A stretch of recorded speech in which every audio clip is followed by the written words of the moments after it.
Hey, wait.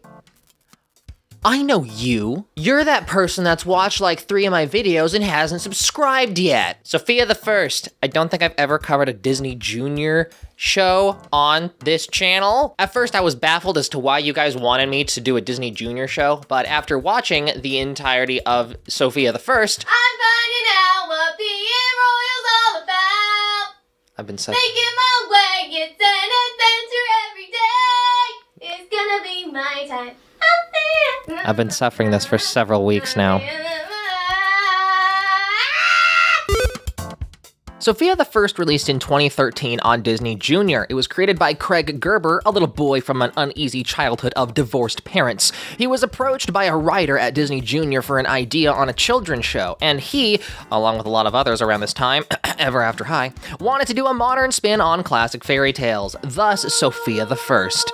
His situation growing up with a step-family was a major inspiration for the show, since he really just wanted to highlight the fact that being the child of divorced parents isn't all that uncommon, and you can see that inspiration immediately in this show. The series kicks off with a 45-minute movie as their pilot episode. Sofia lives in the kingdom of Enchantia, and she comes from a normal family that made fancy slippers. And then Sofia's mom married King Roland, so she became a princess. Already you can see the step-family inspirations right from the get-go.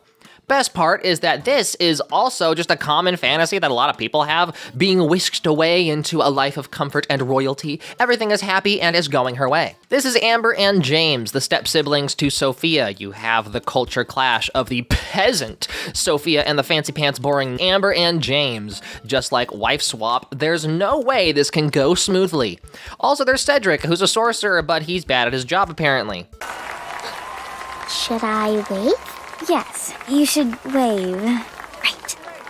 Hi! From the get-go, it's hard not to like Sofia. She's living everyone's dream, and she's just so excited she doesn't care if she's doing things wrong. I get to curtsy? I'm going to curtsy to everyone, even if I'm not supposed to. Why, what better way to let everyone in the Tri-Kingdom area know that Princess Sofia has arrived? Everything seems It's a musical too? Oh, hell yeah, now we're talking. I don't want the jewels, and these feet were made for comfortable shoes. Me too, girl. So we're covering the tried and true fish out of water story where Sofia is panicking because she feels out of place. She gets a special amulet because everyone knows jewelry makes everything better. Cedric likes the amulet she has. Apparently it is the Amulet of Avalor. Shocking, the creepy sorcerer is actually a villain that wants to take over the kingdom. The amulet immediately takes effect by letting Sofia be able to understand animals. I guess I gotta go back. Thank you. Basically, Sofia gets a boon or curse for every good or bad deed she does, just like Fable. She's got a morality mechanic. According to the creator, this was their method to instill flaw into Sofia, as every good character has. He wanted Sofia to be truly a kid, making mistakes and being able to learn from those mistakes. This show actually gets meta in small ways, like explaining the reason why the animals help princesses isn't because they're just, oh, so sweet and nice, but because they just want some food, like brownies. The fey creature, not the dessert.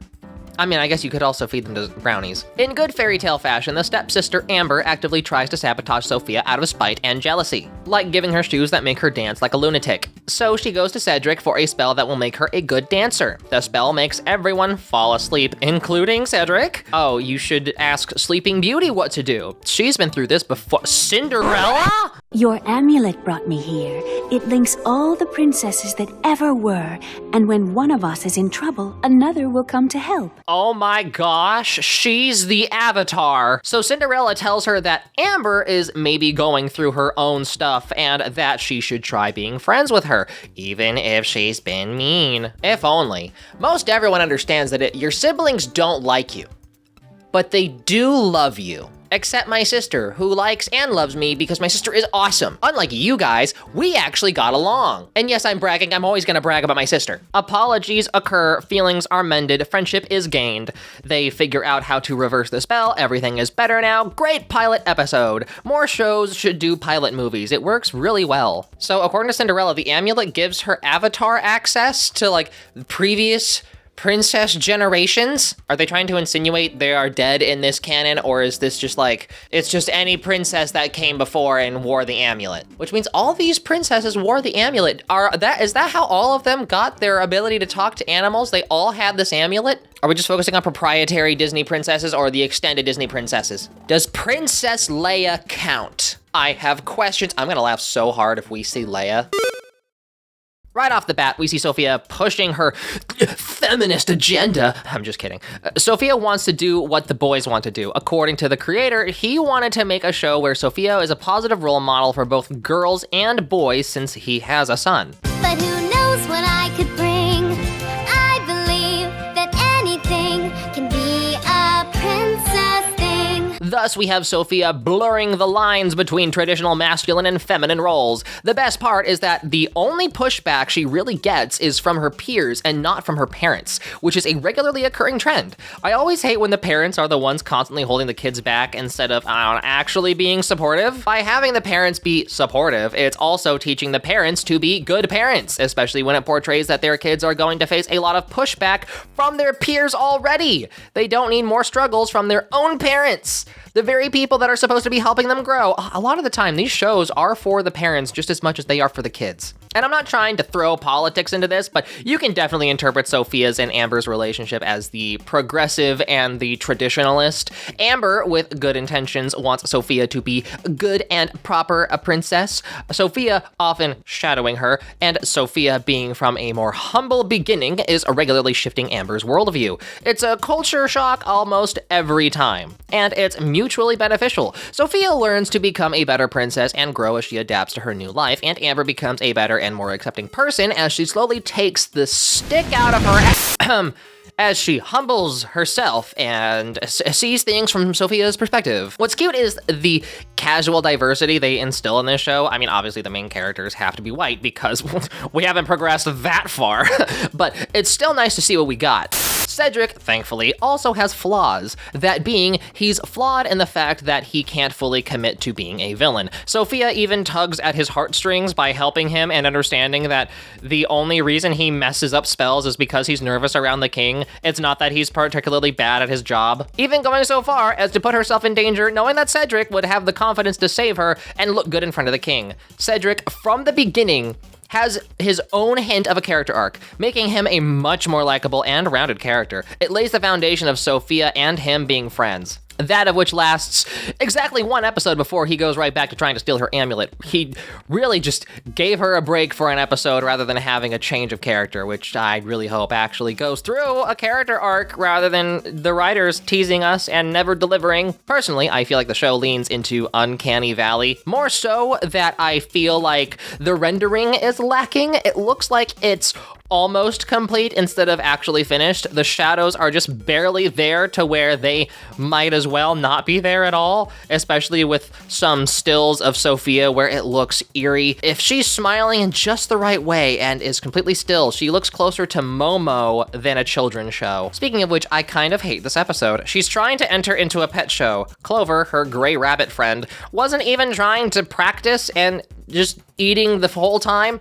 So she wanted to enter that white rabbit, but then Clover got his feelings hurt even though he's being a bad friend.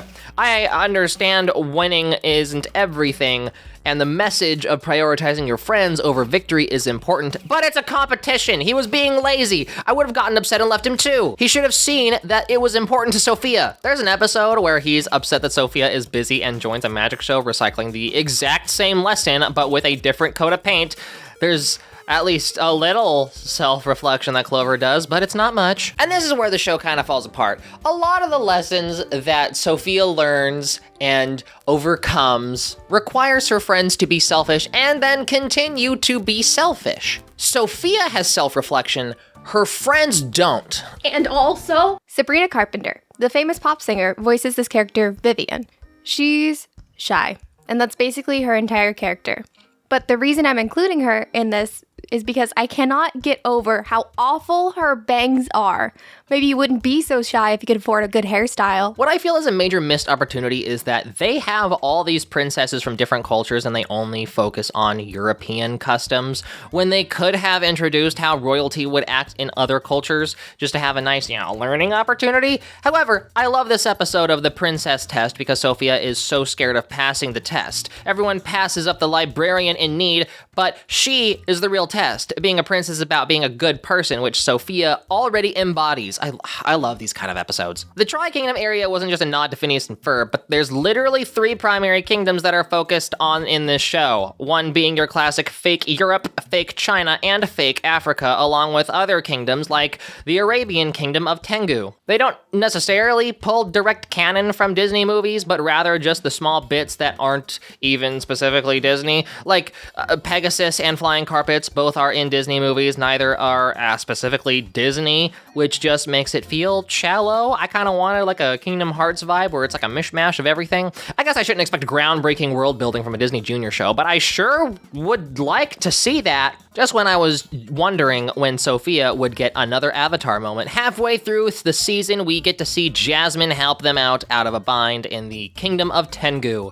Funny enough, it's not for some lesson that they need to learn. They're just actually lost and their flying carpet is untamed. I mean, she does teach them to be tough and put their foot down, but definitely not on the same level as Cinderella's appearance, definitely lackluster. Hang on a second, wasn't the amulet supposed to give her a boon or a curse? Depending on if she does good or bad deeds. She is doing a lot of good deeds, and thus far has not gotten any more boons. She can talk to animals, and that's it. What, does it reset every day? And also, when is she gonna do something bad? She keeps doing bad things with good intentions. Does it cancel itself out when the problem is resolved? Are we only going to give her powers when it's convenient for the plot? The answer is yes, we're only gonna give her powers when it's convenient for the plot. Paving some new canon in the episode Make Way for Miss Nettle, Flora Fawn and Merryweather have their own apprentice named Miss Nettle. Wow!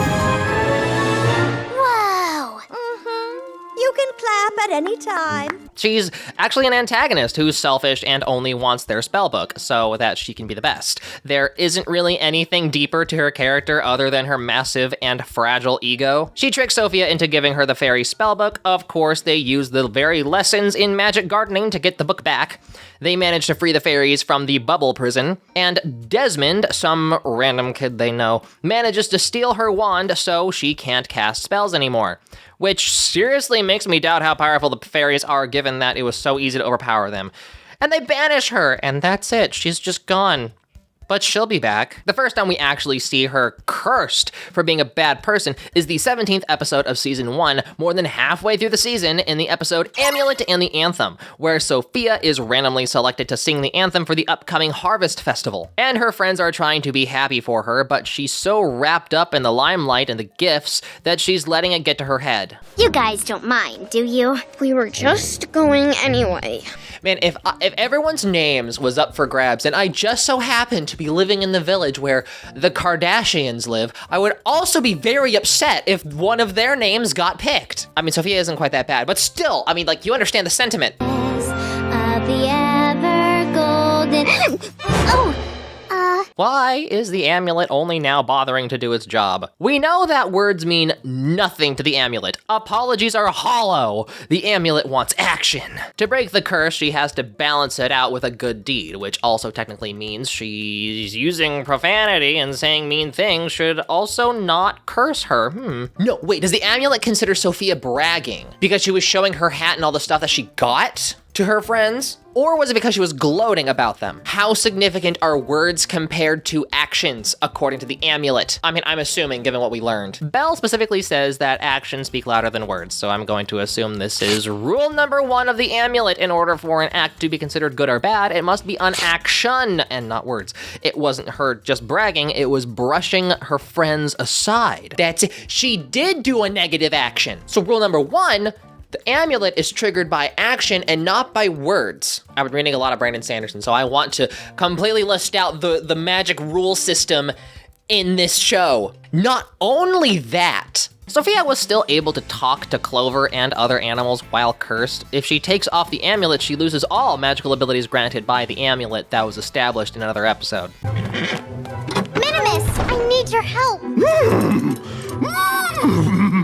Oh, I can't understand you because Wormwood took my amulet. But this means rule number 2, a curse does not undo any blessings. I have sailed the 17 seas and seen all manner of creatures, but not one single mermaid. Mermaids are not real. But it says so in the book. So, she knows every princess that the amulet has conjured, but apparently doesn't know Ariel because she's a mermaid. Funny enough, I wasn't expecting this level of realism in the show. I'm glad they carried over the fact that Triton wanted to keep mermaids secret, and apparently he's doing a good job. The first time we see Sofia actually get a blessing beyond talking to animals is in the floating palace, when she helped the mermaid Una by detangling her tail. And then she was able to H2O herself into a mermaid by touching water. So, does this mean she needs like a trigger for her other blessings? She's been doing a bunch of other nice things.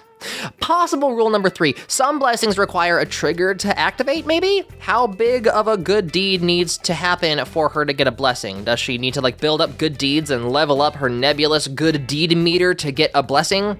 Does it need to be a themed good deed in order to get a blessing that coincides with who she helped? This episode is actually kind of awesome. Mermaids are terrified of humans because they sorta kinda hunt mermaids, and so mermaids just sink their ships whenever they're around. Suddenly, sailors being superstitious is making more and more sense. Ariel? So you do know about Ariel, meaning you knew mermaids existed? Did you guys just pretend Ariel was a myth too? I want an explanation. I thought they were going to be like, Ariel has feet and lives on land now, so the world didn't know she was a mermaid. Clearly I was wrong. The logic is not logicking. We all need a little help sometimes. Once, Prince Eric needed my help when his ship sank. This is even worse. You're telling me this is now definitely after she met Eric and stopped being a mermaid to marry hunky sailor boy. There was a chance it made sense if it was all before her movie. Okay, a theory.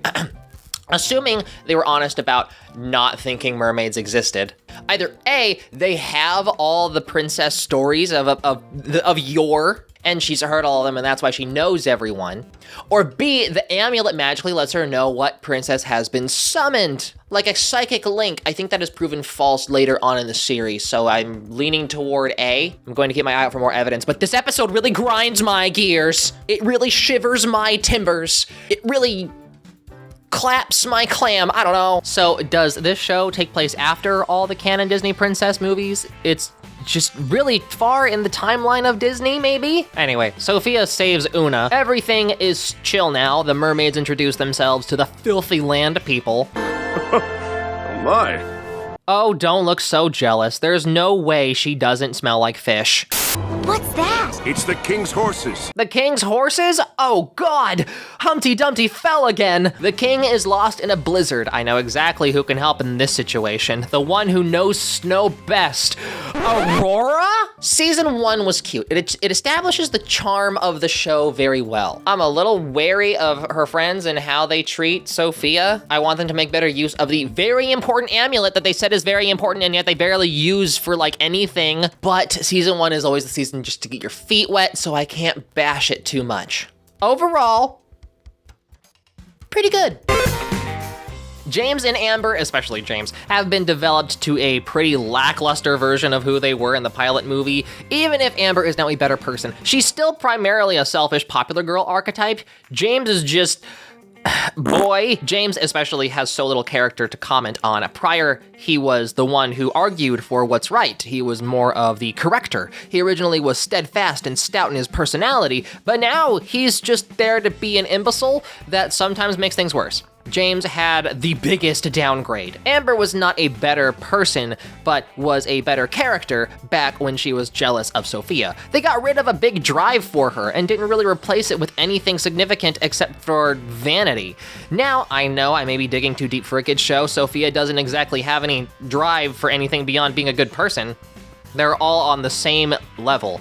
Sofia being a better character largely because she fulfills the hero archetype, and that's just because she's the main character, so that isn't anything significant. I'm a mermaid. And I'm a clown! Yes, James, we know. Miss Nettle makes a very early comeback. She's now privy to Sofia's amulet, saying that if she gets the amulet, that she'll be the most powerful fairy in the world. And we've seen very little of the amulet's abilities. Oh my god, she's hot. Okay, back on track. Given that Miss Nettle and Cedric talk about it with such high esteem, it's safe to say that Sofia hasn't unlocked nearly any of its true potential. One problem, if Miss Nettle and Cedric are evil, then how do they expect the amulet to help them if it'll just curse them when they try to become more powerful with it? I feel like this is a plot hole, but we also don't know a lot about it, so it's not quite a plot hole. Also, Nettle apparently has a sentient rose buddy. That's a new development that doesn't last except for this one episode. Did she get that from Wonderland? Is Wonderland canon in this world? Are we considering Alice a Disney princess? Sometimes she is and sometimes she isn't.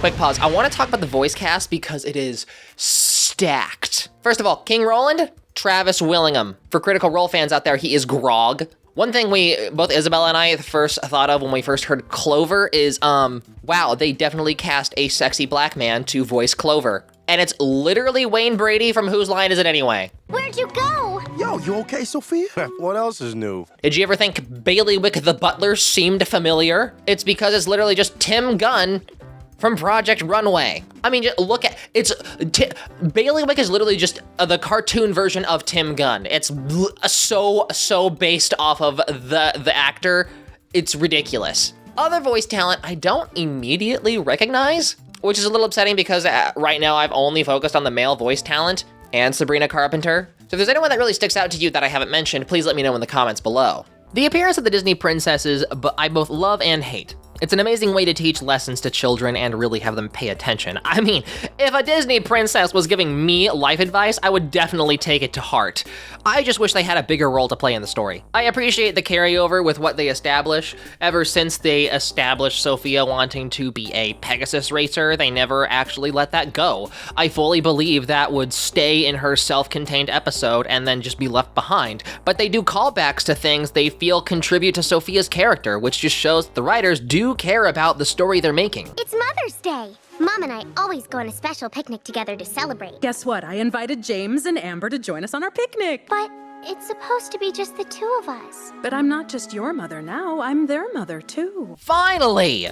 For a show that wanted to focus on families coming together and the difficulties of being a step-sibling, they've hardly scratched the surface of what they could be talking about. After the pilot movie, everything was just hunky-dory. They haven't actually addressed any of the struggles that these families will actually encounter, especially the kids. I was wondering why they weren't tackling this when it's literally the foundation of the show. We are wicked witches. But, Mom... And it's so much more fun being wicked. Combined with a mom that forces their expectations on their child and not letting them be their own person, does that remind you of anyone? Screw you. Wow, Mom's the Word is a real doozy. Bravo to the writers for actually tackling very real problems that more people face than they think. Sofia gets Lucinda to basically hijack Mother's Day so that it's just Sofia and her mom, and like a good mom, the queen is telling her that Amber and James are still her kids now, and she cares for them just as much as she cares for Sofia, and Sofia learns to accept that. Change isn't always a bad thing. I just wanted it to be the two of us today, like it used to be. But we're all family now, and I wasn't being a good sister. And Lucinda's mom eventually comes to terms with the fact that Lucinda is her own person and gets to choose what kind of person she wants to grow into. Her job isn't to mold her child, her job is to be her mom. And loving them means letting them grow into what they want to be. Again, sometimes these shows are for the parents just as much as they are for the kids. What do you mean, Dad? How would you like to be king for a day? Besides, I should get to be queen for a day first. I am older. By 7 minutes. Oh no! This episode, Amber learns about sexism. In this episode, when you wish upon a well, Amber finds a wishing well that will actually grant 3 wishes per person, genie style. And this has similar vibes to King Ramses from Courage the Cowardly Dog. I prefer the term wish granting water feature. Return the slab. What? I hear you've been granting wishes again. I wish my daughter Sofia was her normal, beautiful, human self again. 1 wish remaining. You made a wish before this one. I did, once, and my wish didn't turn out so well either. What was it? That's a story for another time. You can't do that to me! You're telling me you're bothering to make Roland interesting? When was this decision made? I suppose if I used a spinning doodad attached to a widget with 3 whatchamacallits. I'm surprised more writers don't use this jargon for their badly written, smart people. I appreciate them not pretending like they're better than they are. There's not a lot of shows that make their fake science believable. Not everyone can be Brandon Sanderson. We don't really see any of the animal companions apart from Clover actually do anything until season 2. Heck, Gizmo Gwen is the first time in a while another animal companion even had a speaking line. Is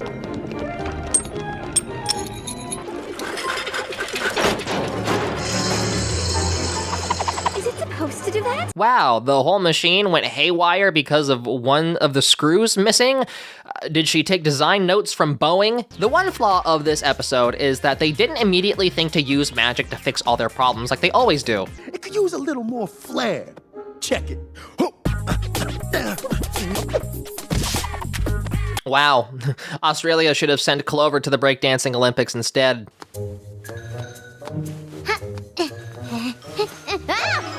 Oh, don't worry, Sophia. You're technically on par with breakdancing Olympians. That thing at me! Come back here, Wormy! I am trying to use my new copying spell on Wormwood. And you don't? You want to just duplicate her amulet? Okay, maybe the reason you're a bad wizard is because you can't think of the obvious. In the episode Mystic Metals, Cedric needs to prove to his father that he's a capable wizard in order to get the super special family wand to be passed down to him.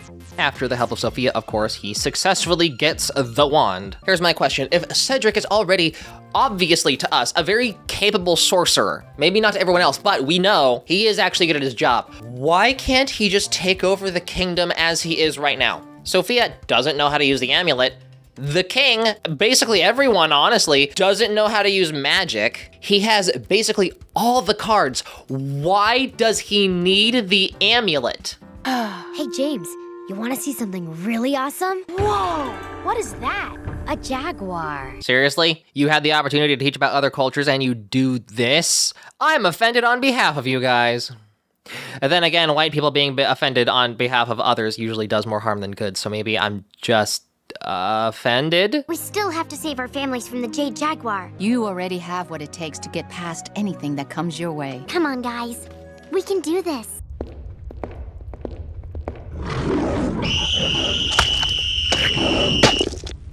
You seriously want to let some kids go and face an actual jaguar? And all Mulan could give them was a pep talk. I thought we'd reserve Mulan for a lesson about sexism or something, but okay. Huh? You're not supposed to laugh at ghosts, you're supposed to be terrified. Yeah, ghosts become significantly less scary when they have a bad British accent. But I can't decide if that's because of the bad accent or because British people aren't scary. Sheets. Really, Sophia? Is this the best you can do? See, even Amber agrees. There's this character named Hildegard. She's she's not the bully in the strictest sense of the word. She's more of just a narcissist. She's typically seen with Cleo, who acts as her lackey. You can think of them like Chloe and Sabrina from Miraculous. I actually really appreciate what they address with Hildegard. She pretends to know everything because that's what she thinks she has to do in order for other people to like her. Growing up, there's always seemed to be someone that would adopt this mentality in like every grade. And they almost either lost all their friends and had a rude awakening, or everything worked out for them, they let it get to their head and end up being an absolute monster of a person as they got older. In the episode, The Princess Stays in the Picture, they let Hildegard be vulnerable with Sophia and explain why she feels the need to act this way. Of course, Sophia explains people will like her better if she isn't a fake prissy bit. Even though we see the bully reformation trope a lot, this is a specific flavor of this trope that we need to see more often. I like you more now that you've told me all this. You do? So far in every season, there's been a quote-unquote special episode, and you can tell which it'll be because they changed the opening sequence a little bit more of a logo. Season 2 has the Curse of Princess Ivy. Amber is starting to catch on that Sophia may really be able to talk to animals, and Sophia admits that she can. and how the amulet works. I appreciate how the writers sprinkle in episodes of progressing the canon. It's very similar to how Adventure Time standardized continual interest in kids shows. It's just smart. Amber gets jealous of Sofia and wants her own amulet, but there's only one. It's not fair. Sofia gets a magical amulet, and I get a magical nothing. You know, Amber, if you want the amulet just to meet Disney princesses, I know of a place where, with just a small fee of most people's life savings, you can meet all the Disney princesses you want in the magical kingdom of Florida. I heard Rapunzel has her very own bathroom now. Amber steals the amulet from Sofia in her sleep. Belle. Oh, no, Rapunzel. Definitely Rapunzel. Oh, so you are a fan of the bathroom princess. They don't call it the porcelain throne for nothing. Wishing for Rapunzel actually summons a princess we've never seen before, Princess Ivy. Is this a new rule for the list? I mean, I'll put an asterisk next to it because I'm not sure if this really counts. And her butterflies suck the color from everything they touch. Wait, I have more theory crafting. So there's an established idea in this world that princesses they all kind of act a certain way. The way we want people to act when they are in positions of power, you know, nice. We want them to act justly. Now, we have never really seen previous Disney princesses wear the amulet and they can still speak with animals, but Sofia needs the amulet in order to communicate with them. Is their culture is their culture around princesses derived from previous princesses being so nice that they just developed magic powers through the power of niceness? Like maybe the people of modern day are not aware that these princesses developed these magic powers and they just went, oh yeah, they did a lot of awesome things and they were cool and great because they were nice, and so princesses should be nice. Not understanding niceness has magical qualities in this world. And it just ingrained itself into their culture through osmosis. The real reason you want to be a true nice princess is because it gives you magic. This whole thing is going to require a whole separate list of developing clues and proof of this. Would Disney princesses be considered witches or like forces of nature in this world? Princess Ivy steals the amulet for herself, so it can't send her back to where she came. This amulet brought me here, so I need to make sure it never sends me back. I'd like to put in the opinion that this is the best song in the series so far. Ivy tried to usurp the throne from her sister, got banished, and is trying to get her own kingdom. Stop her! No, you halt, in the name of the queen. What happened? What am I doing here? You don't remember? So being an evil Disney princess gives you your own unique powers? They haven't given any other reason for her powers. Okay, I'm starting a new list for Disney princesses' magics. They rationalize that Princess Ivy appearing wasn't because Amber asked for a princess, but because this is the curse for stealing the amulet from Sofia. I've never been cursed.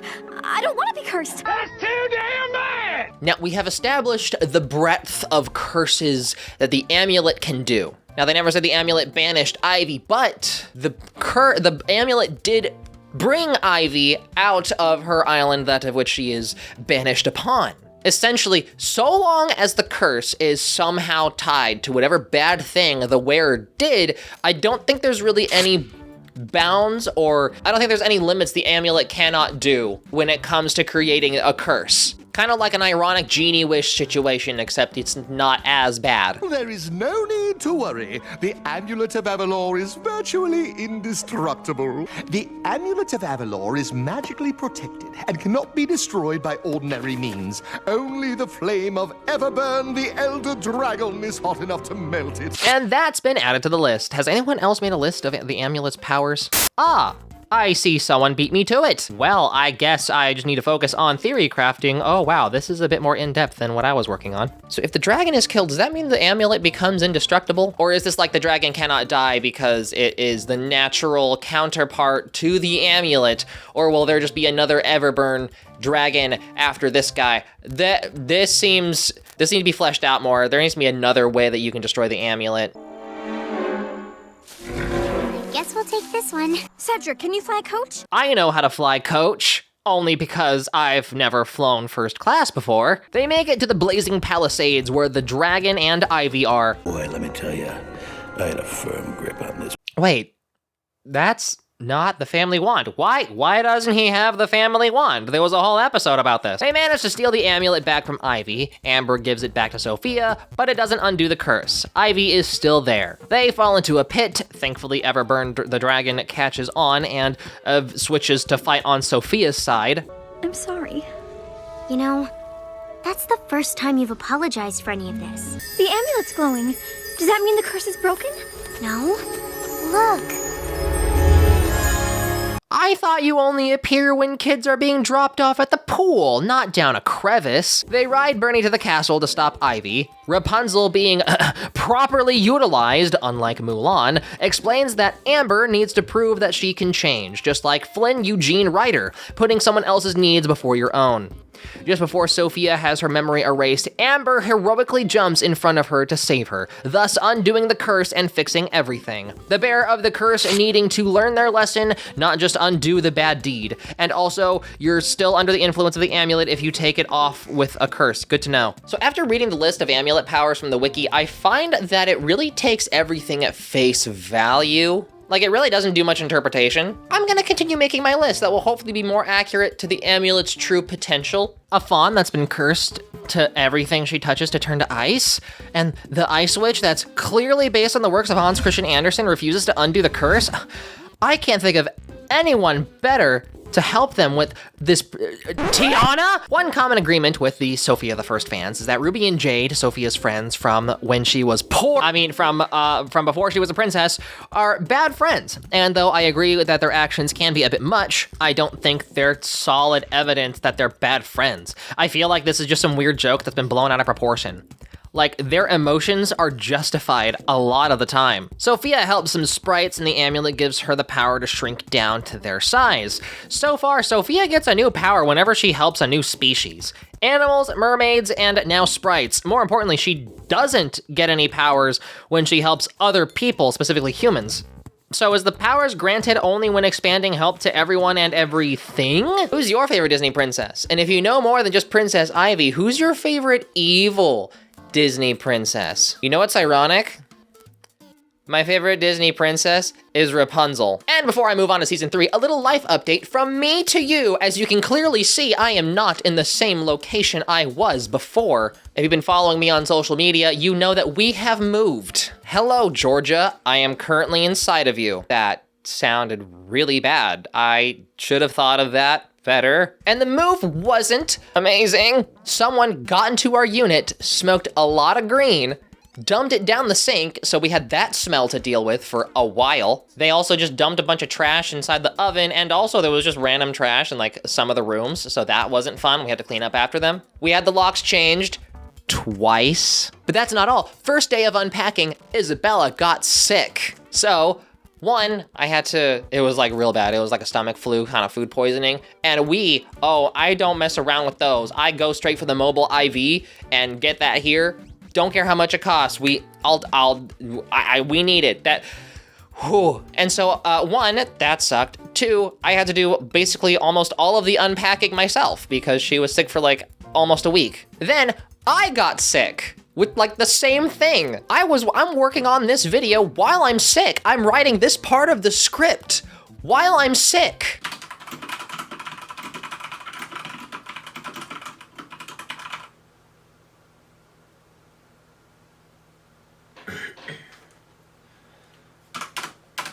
Super special thank you to all of our patrons for carrying us through this move. You guys like really save our bacon sometimes, I'm not joking. So if you like this video and all of the blood, sweat, and tears and other things that came out of our bodies, then support us on Patreon. And with that, let us move on to Season 3 brings back Una, thank goodness. They talked about how her comb has she hasn't unlocked its full power, and a lot like Sofia and her amulet, I really hope Una plays a bigger role in the series and parallels Sofia's journey in some way. What drives me crazy is they need to replace this kid's horn for their band, and they made up a fake animal like the manticorn that sheds its horn, when they could have used the Now that it's blossomed, I have everything I need for my power-plucking potion. I shall be able to use this potion to make the Amulet of Avalor give me any power I want. There we go. That finally explains why he really needs the amulet. I still argue he can take over the kingdom without it, but still, I'm happy. And with shockingly little effort, he manages to steal Sofia's amulet, almost as if being an incredibly powerful wizard is better than having an amulet. Cedric stole the amulet, gets cursed because he stole it, gives them the flying machine, that breaks the curse, so I guess you don't have to learn your lesson, but rather just do something good.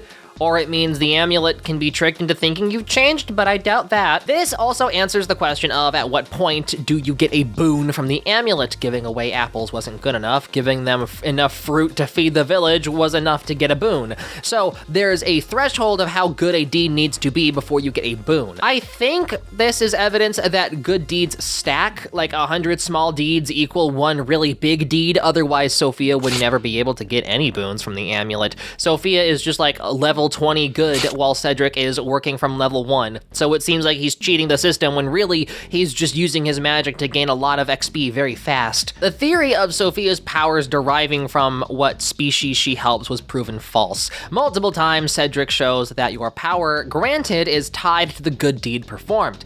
Lifting heavy stones to build a house, super strength. Giving everyone ice cream, ice powers. Species has nothing to do with it, with the power granted. This episode is answering a lot of questions. In an episode where Aunt Tilly tests Sophia with turning gargoyles back into stone, she is rewarded with a special book that Aunt Tilly claims will help her with Sophia's quote-unquote chosen destiny. What is my destiny? Oh, only you know the answer to that question, my dear. But this will help you find your way. A history of Enchantia Castle. They established throughout the seasons that the castle has a lot of magical secrets, and those secrets are apparently tied to the amulet. The powers that Sophia is granted allows her to uncover secrets of the castle, and there's an Epcot castle ride, but for all the Disney princesses, through a magic door, Sophia finds a secret library hidden far away in a tree. We have to see if you have what it takes to be the next story keeper. Well, most of them don't have endings yet. It's been my job to go out and find whoever the book is about and help them finish their story. The Amulet of Avalor led you here, just like it led me here when I wore it. Now, you might have thought that would be a big driving force throughout the season, maybe start every episode with a new book and story to help, and you'd be wrong. We're just going to completely ignore all that story keeper stuff until it's important for something else. Season 3 actually focuses on a lot of magical creatures, either Sophia traveling to magical pocket dimensions where elves live, or making up entirely original fae creatures, a lot of which we've never seen in any established Disney franchise. I'm surprised we got elves before we got dwarves. I'm not upset at the amount of magical creatures, I just wish we saw more allusions to classic Disney movies. Sophia broke gender roles in Season 1, and now we finally have a boy breaking gender roles, finding out he loves ice skating. Better late than never. I think it's great he goes ice dancing. You do? I think boys can ice dance if they want. Halfway through the season, frustratingly, we finally revisit the secret library, and she has to stop Miss Nettle from stealing the only flower that can bloom in winter. There's apparently a crazy crystal that nullifies Sophia's amulet. Oh, Minimus, I'm not sure I can do this without my amulet. Maybe a princess is coming to help. What you looking for? Olaf is a Disney princess. I refuse to interpret this any other way. This is a million times better than Anna or Elsa. Give Olaf a dress. Give Olaf a dress. Give Olaf a dress. What color dress do you think Olaf would wear? Plot twist, Miss Nettle is the one who created the winter flower and no one ever gave her credit. So she's taking them back. I mean, she deserves credit for sure, but her way of going about this still makes me not want to side with her. Shockingly, the solution was to tell everyone that Miss Nettle created the flower. Really racking your brain for those endings, aren't you guys? Miss Nettle is the creator of the beautiful snowdrop. That's my favorite flower. That's your only flower. Otherwise, the library quests are basically the same as any other episode. So I'm not really sure why they bothered including it other than to just add some pizzazz. It's an improvement, but I expected more. I am craving more. I won a contest at school, and I've been invited to meet Merlin. To visit him in his legendary tower of Dragonhold this afternoon. This actually brings up a point that's been annoying me about Disney fanatics. People seem to forget that Merlin is a canon Disney character. I know The Sword in the Stone wasn't popular, but it's still a Disney movie. People were complaining about how Merlin Academy didn't make any sense in Descendants Rise of Red, but it made perfect sense. Kingdom Hearts fans know my pain. Also, Cedric has a sister and niece. I see all the looks went to his sister, hubba hubba. You know, every episode with Cedric and Sofia shows Cedric is actually incredibly sweet. He wants to be evil so bad, but I'm convinced he's actually a great guy. I want to know why he wants to take over the kingdom, because it really doesn't align with his personality. With our dads. You'll have a wonderful time, Sophia. Even if King Roland isn't your real father. Hildegard? I'm not entirely sure how much I believe that Sofia being a step-sibling was important to the show. We got so few episodes where it actually addresses this problem that it almost feels like an afterthought. You can miss 3 episodes and you'd never know that Sofia, Amber, and James are all step-siblings. It almost feels like they wanted to do this angle just because it made it sound good for marketing. When they do actually focus on it, the episodes are phenomenal, especially for kids. I just wish it were touched on more in this show. Or maybe the point is that there really isn't much difference between a typical family and a mixed family. I could see it going both ways. I mean, of course, the adjustment period for Sophia's family was like a day, so a lot of the potential issues that arise with this sort of situation were Disneyfied. There's a picture of me in here? Of course, Sophia. Why wouldn't there be? Doesn't matter whether I was your dad when you were born. I'm your dad now, and that makes me your real father, and you my real daughter. In the episode, The Beauty is the Beast, apparently Sophia can be teleported to other times or other places, like she's up for grabs for the amulet to make her one of the princesses that helps other princesses, just like how others help her. It's like jury duty. Wait, your amulet. I used to have one just like it. It connects all the princesses who ever wore it, so that must be why I'm here.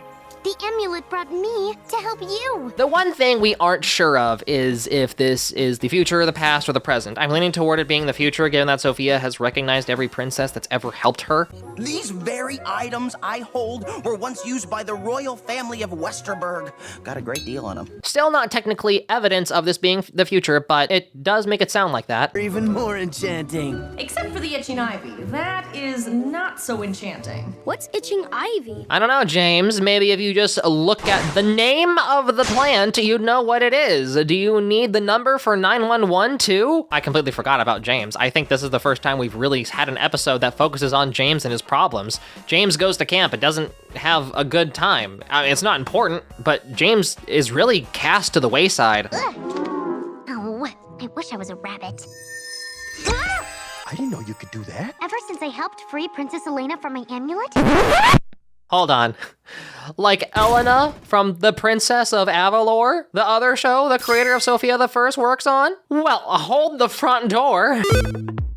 So yeah, there's a movie where Elena of Avalor and Sofia meet. This is Elena, by the way. I haven't been up here in 41 years. She was trapped in the amulet that was later given to Sofia. Sofia gets a vision of Elena's entrapment. Ah, this is why they introduced the Storykeeper thing. Hello? Alakazar is a talking book? Okay then. Lots of prophecy and exposure to Avalor's culture and customs. Sofia meets a bunch of people that help her out and eventually figures out what she has to do in order to free Elena from the amulet. Honestly, I'm skipping a lot of the beginning of the show because it's not interesting as the other half. This is technically the pilot for Elena of Avalor. Now we have Elena freed and a new friend, Mateo, the grandson of Alakazar. What crimes? Shariki invaded Avalor and overthrew the royal family. My family. Alakazar, being the bamf that he is, protected Elena's family inside a painting that even Shariki can't touch. Mateo's mom, the daughter of Alakazar, has the spell to free Elena's family, and Mateo is the only one that can do the spell since he's the only one that's been practicing magic. They distract Shariki to get her out of the throne room, giving Elena and the gang time to get to the painting. Mateo successfully gets them out of the painting, and I feel like we're doing this backwards. guards. We're freeing them first and then maybe defeating Shariki? They fly out of there, and news gets around that the rightful princess of Avalor has returned and everyone wants Shariki gone. A good example that unifying together is a tried and true way to instill change in your local government.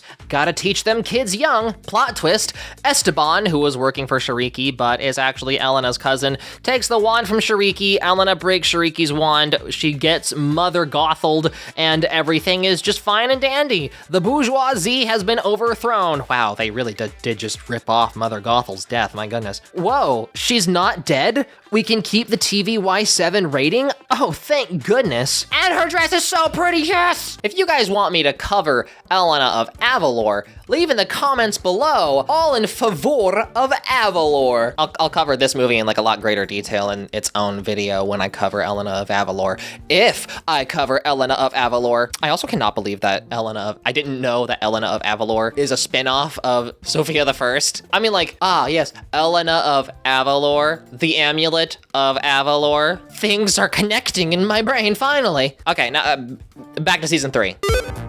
Okay, so apparently the amulet is now red because it really liked Elena's dress and is copying her the best it can. And also Sofia can transform into a rabbit now. Not sure why. No, that doesn't follow the rules that were established. What is it about saving Elena that is tied to rabbits or animals in general? We had a whole episode where Cedric proved that the boon you receive and curse is tied to the deed performed. What, did Elena drive Shariki hopping mad? Was a big secret. Ever since the amulet changed colors, it's been acting different. The powers inside it must have changed as well.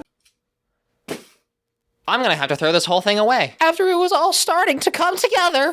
What am I gonna do now? I don't have an angle for this video. How do I make a video about a random Disney Junior show interesting?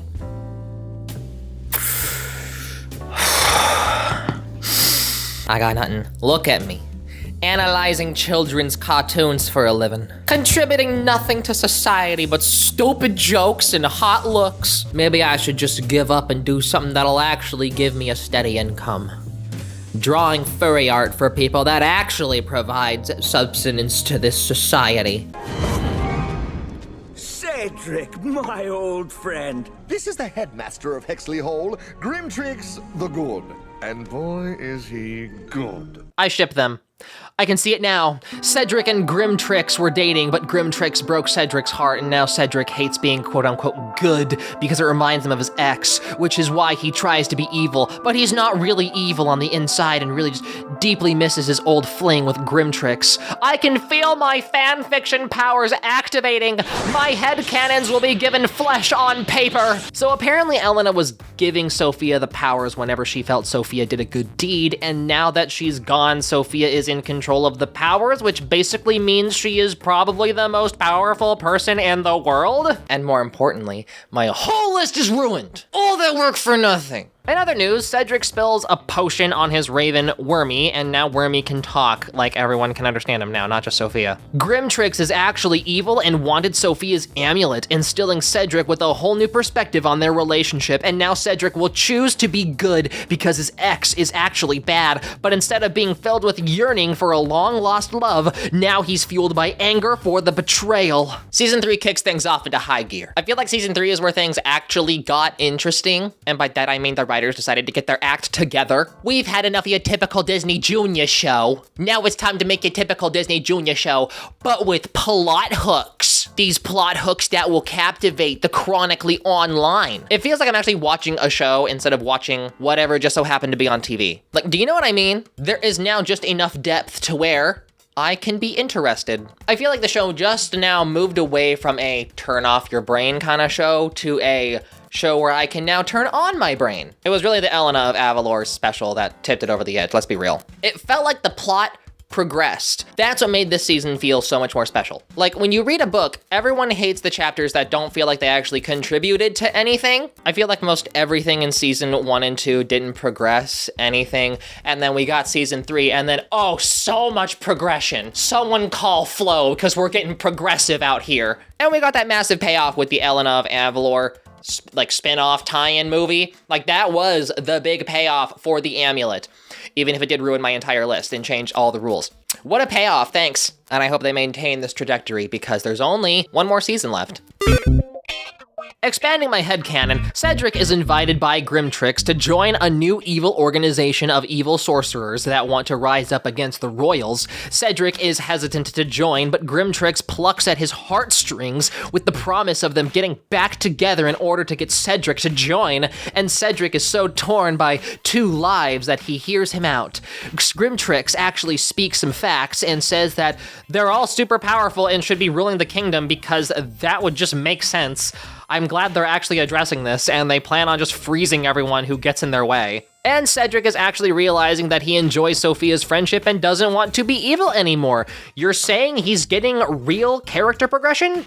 We're not just going to completely revert his character for the sake of maintaining a formulaic plot that doesn't work? All delivered with a song that belongs on Broadway? Someone get me a chair before I swoon. What are you doing? He's taking over your kingdom, princess. You could tell her about all the times you tried to steal her amulet so you'd have the power to seize the throne. From the moment you arrived at the castle, by the way. Enough, Wormwood! He delivers. He takes over the throne. Pardon me, I didn't think this would actually happen. I'm not used to my critiques actually being addressed. Sophia calls his bluff, and Cedric, being truly a kind person, can't freeze her, and Sophia successfully steals the wand, undoing the freezing spell on her family. He gets arrested, and again, that's not super special family. That's not the super special family wand. Where's the wand? Grimtrix swoops in to fix what his ex-boyfriend couldn't do, choosing friendship. Cedric finally moves past his heartache for his old fling and freezes Grimtrix, arresting him while also redeeming himself. Sophia does her usual, people are good and I see he's good, so you just believe me that he's good. I love how they really just let Cedric be vulnerable, dumping his heart and feelings and troubles like a proper villain turned hero. Hi there, quick question. What happened? Wow, I never expected such a payoff with this character. A redemption arc? In my Disney Junior show? Now let me tell you, you don't see that in Mickey Mouse Clubhouse. But there's only one more thing. Are we going to address how all the other royal sorcerers took over their respective kingdoms? No, we're not, actually. We are not going to address that at all. That just didn't happen apparently now. Amber discovers a secret entrance that leads to the Princess Epcot ride like Sophia found, except it didn't require a magical amulet, just a random tile.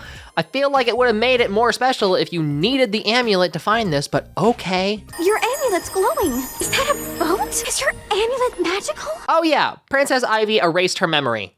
I guess she has no idea Sophia has magic. The Mystic Isles, source of all magic, is in trouble. A crystal master wants to grow magic crystal on all the other isles and suck away all the magic from all the other magical creatures. They just so happen to meet a crystal master who just so happened to have had her power stolen by her sister, who just so happens to be the evil crystal master that's sucking all the magic away. And she just so happens to know how Sophia's amulet works and how it can summon unicorns to fly them to the Isles.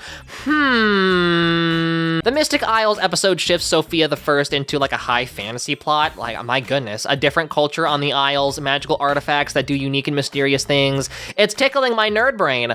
I guess they knew that the show was ending and so they weren't holding back this season. It feels like no holds barred and the further and further we go. And I'm all for it. I understand that kids shows need some restrictions, but when you let creatives do whatever they feel is correct, you usually end up with a really great product. What? The random girl they met that had an uncomfortable amount of knowledge is actually the bad guy? The wicked crystal grower in the book is you? Prisma gives Amber an amulet as a thank you for giving Prisma back her evil powers and then plummets them to their death. But don't worry, they got better. And Magic Sand shows them where a Shatter Stone is, a magic stone that will shatter anything it hits 3 times. The Mystic Isles special reminds me a lot of like 80s TV movie for kids, where it like was a big commercial for toys. It really ticks all the boxes, a lot of tangents that don't add much to the plot, a magical cute animal friend, a big evil bad guy. It's pretty adorable, and Amber gaslights Prisma into making her amulet magical.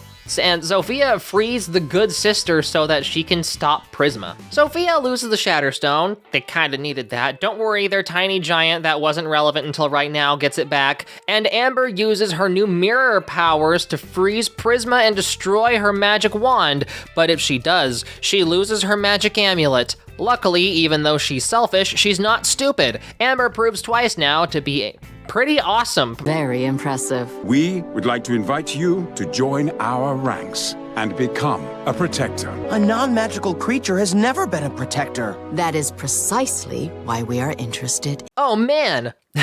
Sofia is the diversity hire. Sofia accepts becoming the protector of her realm. They send Krista, this flying fairy person, to go train Sofia. Man, this is a harsh departure from the initial concept of the show. You know how elves in Lord of the Rings can walk over snow? Apparently that's part of Sofia's training. The rules say once you start climbing, I'm not allowed to help you anymore. That's okay. You haven't really helped me that much so far. In this episode, Sofia learns the power of passive aggression. After the fairy was an awful tutor, Sofia managed to get her enchantlet, the magical bracelet that officially makes her a protector. We now feel like we're smashing a new show with the old show. Like, this just doesn't feel like Sofia the First anymore. We aren't doing Disney princess stuff anymore. We're doing weird 80s fantasy and smushing it directly into the mold of what was a Disney princess show. Guess what? We actually revisit Princess Ivy. Ignore the fact that they've forgotten about Una. All my hopes and dreams around that character are gone now. But Princess Ivy was cooler anyway, and Sofia is actually doing amulet jury duty, helping out Ivy, since Ivy technically had the amulet, I guess? I don't remember her wearing it, but okay. Fine. If it's the only way to get you to leave, then yes.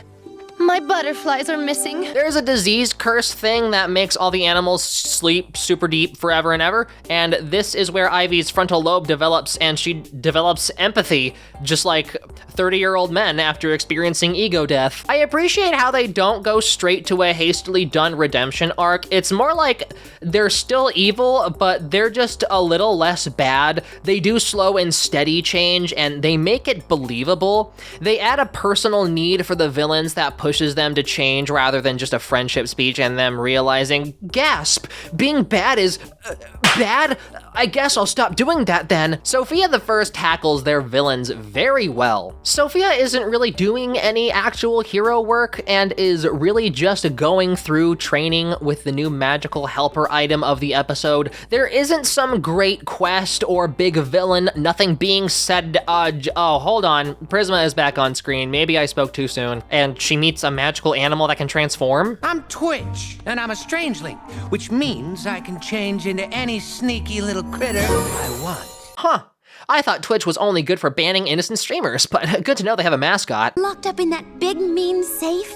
Yeah, so? That's the Locket of Vor. Oh no, don't let DeviantArt know about this locket. The locket has a talking mask person, which I'm guessing is the sister of that mirror that hypes up the evil queen. And this locket shows her 9 magical art relics that are actually tying in to classic Disney villains. And the locket says she knows where they all are. We're adding some new canon to the Disney villain weapons, like there's some magic jewel and Shan Yu's sword that we never knew about. Prisma is still in prison, so just like every good 80s villain, she has her lackeys do all the work. We trade Shan Yu's special fancy gem for Sofia's magic door creating thingamabob, making escape for Prisma easy peasy living greasy. Now she's out and about and ready to stunt on the town. We're really just completely ignoring the Amulet of Avalor. You know, that thing that was the foundation of this entire show? I feel duped. We aren't gonna like blend using her old powers of the amulet with the new stuff that she's getting? No? Okay, thanks. And also, is Sofia just like not a story keeper anymore? I feel like there would still be stories that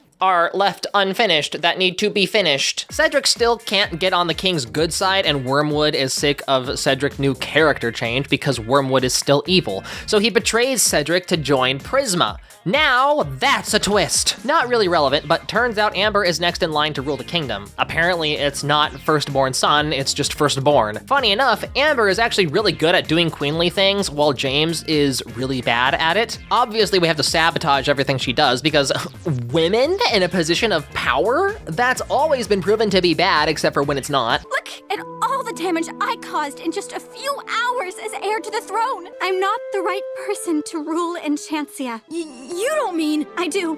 If Aunt Tilly gave up the throne, so can I. This is the real reason we never had a female president. You just convince them they don't want it. He stops being a jerk and decides to be a knight instead, which, I mean, a man giving up power? Unrealistic. Deep down, I've always wanted to be a hero. I really don't know the first thing about being a knight. It's a school. They'll teach you how to do everything. Yeah, you'd think. I thought the same thing when I went to college. They didn't teach me shit. Surprisingly, not much else happens until the season finale. Sofia is graduating, and so she gets a super special dress. Of course, graduating can't be easy since now Prisma is doing something evil, and now they need all the protectors on deck. Conveniently, the protectors have basically all the evil 9 relics that were missing, so she does the spell that sucks all their power into her. Oof, she was tricked. Turns out the locket was just using her to get that evil magic. Graduation was fine, don't worry. Vor is now free from the locket. Because now you will become Vor.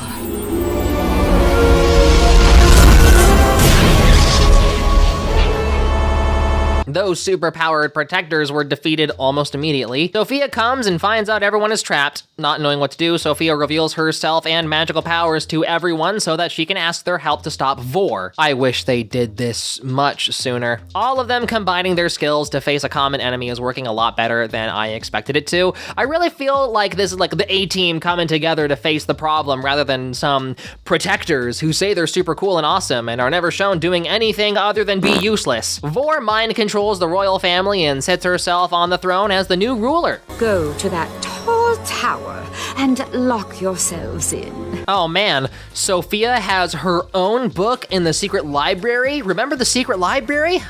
Good times. We get answers. Roland wished for children because the queen couldn't give birth, and then she died of sickness because that happens when you give birth before they had doctors. And then the story just does a magic poof, and apparently the narrator was the first story keeper. But you must be willing to face this evil on your own. But the ultimate test still lies before you. Remember the amulet's powers? They're using the amulet's powers again. Good times. Family is saved and no longer enchanted. Doesn't your amulet have a power that can stop her? The amulet had a princess inside it once. So maybe you can trap Vor in it. Amber, that might be the best idea you've ever had. Everything was going according to plan until it stopped going according to plan, sucking both Vor and Sofia into the amulet. The first storykeeper said that she keeps relying on her friends to help her out of the problems that she faces, and now she has to do this on her own, which, I mean, there shouldn't be anything wrong with asking others for help, but I get it. They just wanted to make the stakes higher, and with the power of friendship, but like the metaphysical, spiritual kind, she summons some weird light thing from her heart, which somehow overpowers all the powers of evil. We're really getting some Kingdom Hearts stuff here. Vor has been defeated. Now there will be no more uncomfortable artwork. Prisma is freed also, I guess, but who cares about her? Using more of that togetherness juice, Cedric manages to gather enough magic to pull Sofia out of the amulet. Yeah, Prisma is there too, I guess. And she's graduated to an actual protector now, which means she gets to wear a cape. Wow. Season 4 was weird, and that ending was actually pretty satisfying, even if it was uninspired.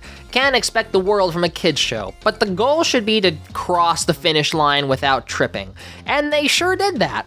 Lots of questions were answered, and even though the protector thing was weird, I guess it added a satisfying reward. Altogether, well done. I feel like seasons 1 and 2 were fine. They were normal. It's what you would expect from a kids show. Season 3? Mwah, chef hand kiss, mwah. Season 4 really just made things awkward. Season 3 would have been a good stopping point for this show. It would seamlessly transition into the spin-off series of Elena of Avalor. Cedric would have had his character arc, preferably. Elena, freed. Amber and James, hopefully they would bring the stuff in season 4 and have them figure out that, you know, Amber's gonna be queen and James wants to be a knight. And Sofia, Sofia would have been left out. Oh, I see the problem. I understand why they needed season 4. Hang on, I'm slowly convincing myself otherwise. I mean, Sofia, they could have done a thing where Sofia and Cedric like worked together and Sofia became like the next grand sorcerer. That would have been cool. I mean, clearly she could have followed in Aunt Tilly's footsteps. I mean, I thought the whole like story keeper thing was gonna be her thing, you know? Right? They made Sofia the every girl, and so it felt wrong having her follow in someone else's footsteps, I guess. Not to me. Since Sofia is supposed to be a vessel for the viewer, we live and learn through her shoes. Just like Sonic lived and learned at the end of Sonic Adventure. And we, that being Sofia, deserve something special. So they added, or as I like to call it, shoehorned, the whole protectors thing. So that she, that is we, get something special and unique. I would have preferred if they didn't abandon the amulet almost entirely in season 4. And also the story keep your secret library thing, that was also completely abandoned. But I understand their logic as to why they needed to add the protector thing. You know, I can't fault them for that. Season 4 is the vegetable in your well-rounded meal. We don't really want the vegetable, and maybe it's like not bad depending on how well you prepare it. It can also be like the worst thing of the entire meal if it's prepared badly, but like it kind of needs to be there. It's the vegetable. Eat your veggies, kids. And also, why are you watching my channel? I'm not PG. Can I tell you something? Just between you and me, I have a monthly sticker club on my Patreon and also trading cards. I hope you enjoyed this video. Let me know if you are in favor of Avalor in the comments below. Stay beautiful and keep playing.